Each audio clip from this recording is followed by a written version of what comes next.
증거인멸 교사 사건 영장 3차 영장이 청구될 당시에 이미 증거인멸 교사는 재판이 끝났습니다. 2021년 10월 19일에 피고인 이화영이 TV조선 이채연 기자로부터 전화를 받고 방용철 부회장에게 전화를 해서 하드디스크가 교체됐다라는 것이 공소장의 내용이었습니다. 그런데 전화를 했다라는 2021년 10월 19일보다 일주일 전인 10월 12일에 하드디스크를 교체하는 주문 내역이 드러났습니다. 이미 교체됐던 거죠. 증거를 인멸할 수가 없는 거지. 이미 교체돼서. 그렇죠. 이미 교체돼 버린 상황인 거죠. 그러니까 무죄의 상황이 드러난 거죠.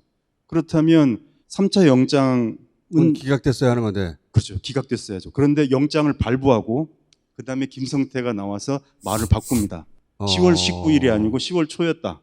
말을 바꾸고 그 다음에 공소장이 변경됩니다. 야, 저는 이 과정을 보면서 이 재판은 도저히 불가능하다. 영장을 발부해 놓고 나중에 검찰이 내용을 바꿔버려요? 예, 맞습니다. 그거는 판사가 검사들이 원하는 대로 해준 거잖아요. 맞습니다. 발부해 준 다음에 검사들한테 야 이거 고쳐 한 거나 마찬가지네. 더군다나 와. 김성태가 법정에 나와서 피고인 이화영으로부터 하드디스크 교체에 대해서 전화로 들었다라고 진술을 했지만 김성태와 이화영의 통화 내역이 검찰의 기록에 없었습니다. 이화영은 김성태 전화번호를 몰랐기 때문이죠.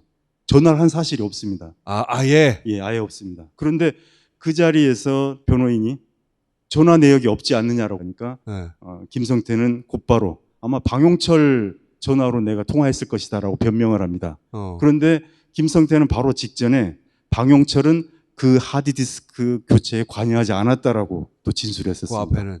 예, 맞습니다. 앞뒤가 안 맞는 말을 했네요. 앞뒤가 안 맞죠. 그런데 이 모든 상황을 다 무시하고 이 사건 1심 판결은 모두 인정했습니다.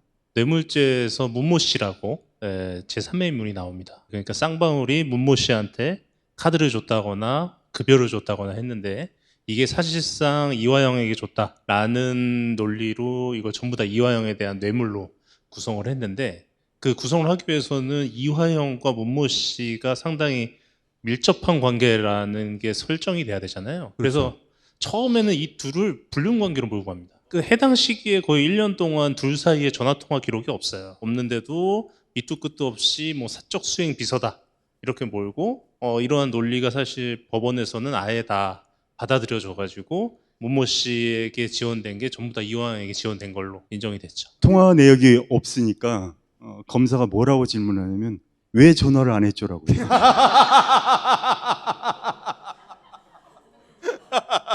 그러면서 이화영의 비서, 남자 비서 문 씨는 여자입니다. 네. 이 세 명의 그 통화 기록을 합쳐서 제시합니다. 저는 보고 깜짝 놀랐어요. 원래 이런 통화가 있는가 했더니 다 편집한 거였습니다. 실제로 이건 증거가 아닌 거죠. 그냥 에디팅한 거니까. 그러니까 비서와 문 씨가 통화한 건데. 그렇습니다. 그리고 이화영과 비서가 통화한 건데. 예, 맞습니다. 이화영과 문 씨는 통화가 없는데. 네. 이 세 개를 그냥 나란히 편집해서 마치 3자 통화가 이루어진 것처럼. 그렇죠. 그런 느낌으로. 누가 그렇게 복잡하게 통화를 합니까? 예. 그러니까 검사가 아니 만약에 내연의 관계면 오히려 그런 사람을 통하지 않지. 그렇죠. 몰래 통화해야지 둘이. 그러니까 왜 통화 안 했죠라고 질문했죠.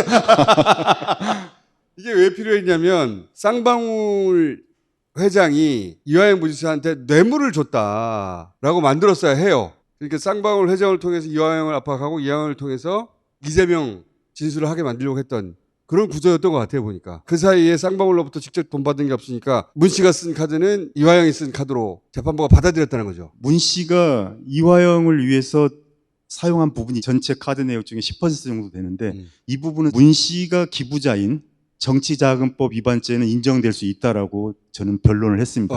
그런데 이 사건의 기소는 쌍방울이 기부했다라는 것입니다. 그렇죠. 예, 약 한 3년에 걸쳐서 커피, 빵, 문 씨가 있는 그 근처에 이화영 씨가 갔을 때 뭐 머리 커트했던 뭐 13,000원 이런 것들이 다 합쳐져서 13,000원이요? 예, 그런 것들이 이제 연인 사이에 너무하네. 예?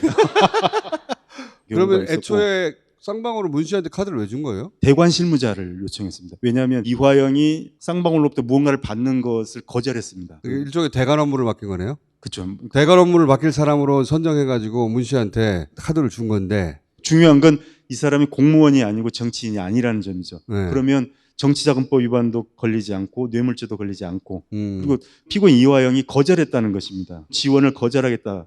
거절하겠다고 그런데 이제 표현했죠. 어떤 자리에서 같이 있을 때 뭐 커피값을 내줬다든가 이런 거네요. 그런 거를 이화영 부지사가 받은 걸로 쳐서 예, 그렇죠. 몇 년간 합쳤더니 2천만 원이 되고 예, 그 부분은 범죄라고 인정한다 하더라도 그건 정치자금법 위반이지 뇌물죄가 아니지 않느냐. 그리고 기부자는 문씨가 되어야 되고 문시가 되는 것이고. 예, 쌍방울이 아닌. 그런데 저기서는 쌍방울 회장이 돈을 준 것이 되어야 뇌물. 예, 왜냐하면 쌍방울이 그 소위 로비를 한 게 되어야 되는 거 아니에요. 이화영 부지사한테. 그래 형량이 크게 늘어나는 거 아닙니까? 크게 형량이 늘어나야지 그걸 가지고 압박을 할 거 아니야. 그렇게 된 거 같네요. 그래서 카드를 누가 받았느냐가 아주 중요한 쟁점이 됐던 것입니다. 문 씨가 받았는데 이화영 전 부지사가 받은 걸로 쳐서 그 돈 전체를 뇌물로 재판부가 판단했다. 그래서 둘이 특별한 사이였어야 했기 때문에 그 논리가 성립되려면 둘이 이제 특별한 사적인 관계인 것을 몰고 가려고 했더니 전화통화 하나도 없어. 맞습니다. 그래서 왜 서로 통화를 안 했냐고 그랬다고요. 그 검찰이 얼마나 이 디테일하냐면요. 이발비를 계산해 줬다고 했잖아요. 네. 그 헤어 디자이너를 증인으로 부릅니다. 15,000원인데 네, 머리 깎을 때 분위기가 어땠냐? 분위기가 네. 어떤 관계로 너는 느꼈냐? 이 남녀 관계가 틀림없어라는 인상을 판사한테 주기 위해서 헤어 디자인은 뭐라고 했나요? 건조하게 대답했습니다. 어. 뭐 그렇게 느끼지 못했다 이런 식으로. 그런데 그 다음에 아주 획기적인 이제 절차 진행이 있습니다. 이화영이 이재명에게 2019년 7월 29일 10시에 보고했다라는 조서가 작성된 다음에 김성태가 법정에 나오고 예. 김성태가 갑자기 카드 얘기에 관해서 꺼냅니다. 원래는 방용철은 카드 받은 사람이 문 씨라고 얘기했다가 김성태가 체포된 이후에는 카드 받은 사람이 이화영이라고 말을 바꿉니다. 아하. 그런데 이제 다시 카드 받은 사람이 누구인가에 대해서 헷갈린다라고 말을 합니다. 이건 아주 중요한 문제죠. 그렇죠. 카드를 누가 받았느냐에 따라서 뇌물죄, 정치자금법 위반죄. 이화영 부지사가 감옥에서 나오느냐 아니면 몇 년을 거기서 썩느냐 그게 그렇죠. 카드를 누구한테 줬느냐에 따라 결정되는데 진술이 이렇게 이화영 부지사가 이재명한테 줬다로 바뀌고 나자 쌍방울 회장이 아니 난 문 씨한테 줬던가? 예, 헷갈린다고 표현합니다. 다음에 진술하겠다고 말합니다. 그러니까 이거는 이화영에 대한 압박입니다. 그렇지. 그러니까 네가 지금까지 작성했던 조서를 법정에서 정식으로 동의를 해. 그렇지. 동의를 하면 카드를 누가 받았는지 내가 말을 바꿔줄 거야라는 시그널인 거죠. 그러면 문 씨가 되는 순간 이화영 부지사는 집행유예로 나오는 거예요. 예, 맞습니다. 예. 이 획기적인 절차 진행에 좀 부연 설명이 필요한데요. 네. 이 재판은 증인이 워낙 많기 때문에 증인신문 계획서를 제출을 해요. 검찰이 1년치를 제출합니다. 올해 말까지 어떻게 누구누구를 어떻게 부르겠다라는 계획서를 제출을 했고 그 계획서에 따르면 김성태는 12월 달에 나와야 돼요. 근데 갑자기 이제 저 뒤에 있는 김성태가 갑자기 중간에 딱 땡겨져가지고 요 말 하러 나와서 나왔다는 거죠. 요 말을 하러 나왔고 김성태가 생뚱맞게 내가 옛날에는 진술하기 싫어가지고요 검찰한테 진술 안 난다고 했었는데요 지금은 갑자기 마음이 바뀌어서 진술하고 싶어라는 자필 진술 의향서를 법원에 제출해요. 그리고 그걸 근거로 중간에 김성태가 갑자기 들어온 거예요. 판결문에 이런 게 있습니다. 이재명이 결국은 이제 2020년에 무죄 판결을 받기 때문에 예. 당시 2019년 12월에 유죄 판결을 받았다 하더라도 그것이 방북을 추진하는데 현실적 장애가 되지 못한다. 예. 2심 판결을 뒤집어 줄 걸 누가 알아요? 예, 맞습니다. 근데 일단은 그런데 항소심 판결에서 유죄 판결을 받았더라도 방북을 추진하는데 현실 장애가 되지 못한다라고 전제를 합니다. 그런데 저는 이제 어떻게 생각하냐면 향후에 피선거권을 5년 동안 박탈당할 이 사람한테 장사꾼인 김성태가 300만 불이라는 35억에 가까운 이 돈을 베팅하는 것이 과연 가능한가입니다. 말이 안 된다고 생각합니다. 예, 저는. 그렇죠. 2020년 7월에 이재명이 무죄 판결을 받았을 때 예. 12명의 대법관 중에서 5명이 그러니까 7대5로 무죄 판결을 받습니다. 아슬아슬했죠. 정말 한 명이 돌아섰으면 그렇죠. 안 됐던 거죠. 정말 아슬아슬하게 무죄가 됐던 겁니다. 그런데 김성태는 그거보다 7개월 전에 이재명의 무죄를 확신했다는 이런 말도 안 되는 설정을 그대로 받아들이고 있는 거죠. 판사는 지금 예, 판사는. 그렇죠. 예. 그러면서 판사가 이재명이 방북을 하지 않으면 김성태의 계획은 실현될 수 없었다라고 전제합니다. 그러면서 쌍방울이 자체적으로 방북을 추진한 그런 정황이 없다라고. 그것도 말이 안 되잖아요. 예, 쌍방울이 5월 달에 북한과 계약을 체결하고 6월 달부터 준비했던 겁니다. 요 내용은 판사가 이재명 아니면 쌍방울은 북한에 가지 못했을 거야 라고 판단해서 이 판결을 내렸으니 그게 아니야. 자체적으로 준비한 정황이 없다라고 했는데 이것이 바로 자체적으로 준비한 정황입니다. 5월 달에 체결한 계약을 계속 협의하고 두 번째 보면 최우선적으로 회장님의 방북 추진, 김성태의 방북 추진이죠. 그다음에 회장님 방북과 관련해서 평양 사업 설명회.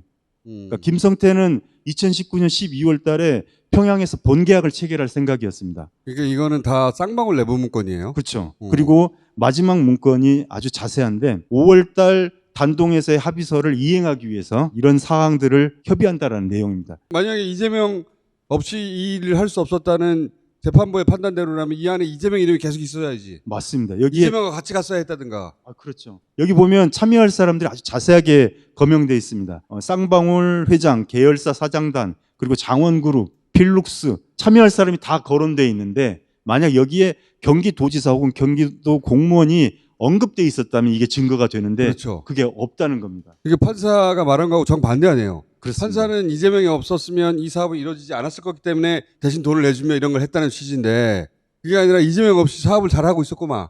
이재명은 사실 필요가 없죠.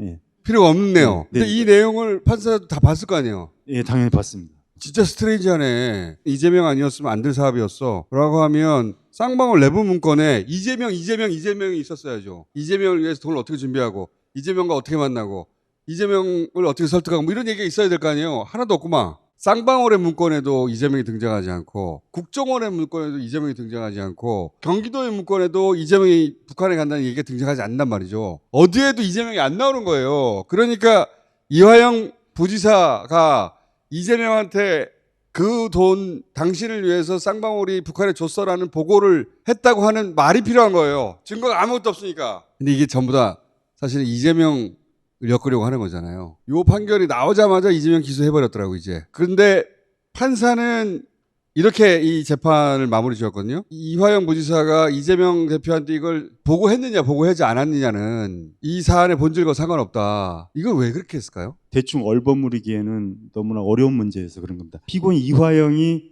쌍방울의 방북 비용 대납을 이재명에게 보고했다라고 예. 진술한 조서입니다. 예. 여기 보면 2019년 7월 29일경 10시에서 11시경에 제가 보고 드렸을 것입니다 라고 이화영이 검찰에 진술한 내용입니다. 네네. 2019년 7월 29일 10시 21분 이재명은 당시에 국회의원 회관에 있었습니다. 알리바이가 있는 날짜였던 거죠. 일부러 이렇게 골랐다면서요? 그렇죠. 검찰의 회유에 직면해서 어쩔 수 없이 이재명에게 방북비용을 보고했다라고 거짓말을 했는데 나중에 진실을 밝혀야겠다고 생각하고 알리바이에 있는 날짜로 이렇게 진술을 했다고 합니다. 자료만 객관적으로 봤다면 판사가 이건 아니구나. 이재명이 북한에 갈 수도 없었고 그리고 국정원 아니야. 대북 관계는 걔네가 최고 아니야. 거기서 낸 보고서도 이재명이 없고. 근데 그걸 다 배척한 거죠. 쌍방울 말만 맞아. 국정원은 틀렸어. 쌍방울 같이 건실한 기업이 그럴 리가 없어. 그렇게 판결한 거예요, 이게. 진짜 나오기 어려운 판결이다. 다행히 많은 사람들이 이 사건의 실체에 대해서 알고 관심을 가지고 지켜보고 있다, 이제는. 초창기에는 관심이 없었어요, 사실. 저거 될 일인가, 저거? 되지도 않은 일 가지고 저런다고 생각을 해서 관심이 없었거든요. 이제는 많은 사람들이 알아요. 진짜 황당한 사건이 벌어졌구나. 이재명 제3자 뇌물죄라고 하면 수혜자가 김정은 아닙니까? 김정은한테 제3자 뇌물죄라는 건 그런 논리예요. 박근혜 대신 최순실 받은 거 아니야. 여기서 최순실은 김정은이야. 이게 말이 되나?